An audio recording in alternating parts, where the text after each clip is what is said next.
Now, the Pentagon will reportedly pour a major sum into a new infrastructure for its military base at Guantanamo Bay. The U.S. government repeatedly pledged to put an end to the controversial detention facility that's based at the site and used to hold terror suspects. RT's Guynet Chichiken has more. $40 million will be spent to lay out this underwater fiber optic cable from South Florida to Cuba, where the Guantanamo Bay prison camp is located. The base commander said it only makes sense if we're going to be here for any period of time. An infrastructure project like that may well suggest that the U.S. military is preparing for detentions and other operations at the Guantanamo base for the long term. When President Obama was first running for office, he pledged to shut down Guantanamo in very strong terms. In 2009, he even signed an executive order to close it.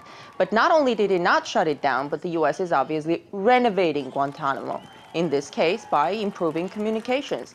And the argument is you don't make such an investment to pick up and leave. Guantanamo has made a black hole in America's human rights record. Indefinite detention, torture. Around 800 people went through the camp within the last decade of America's war on terror. The majority of them had nothing to do with 9/11. That's according to a former chief prosecutor at Guantanamo. Now the prison houses 169 detainees. The government says 89 aren't a threat, but President Obama and Congress have blocked their release. As for the rest, some of them have a shot at a military hearing, but 46 don't have that chance because the government says they can't be tried for one reason or another.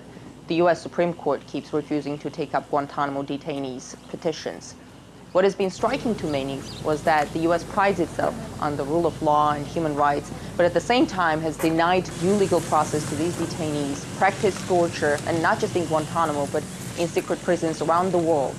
Human rights organizations have issued reports on all kinds of violations, but to the U.S., it's been like water off a duck's back.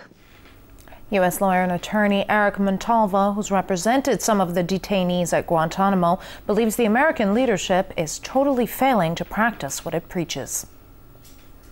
You're saying one thing and doing the complete opposite. On one hand, we're closing the base, but on the other hand, we're crafting one of the state-of-the-art penal institutions in the United States. There's a big disconnect between the Justice Department, between Homeland Security, between the President of the United States and our foreign policy. And I think we need to evaluate, why we're spending millions upon millions of dollars on something that should not even be there in the first place.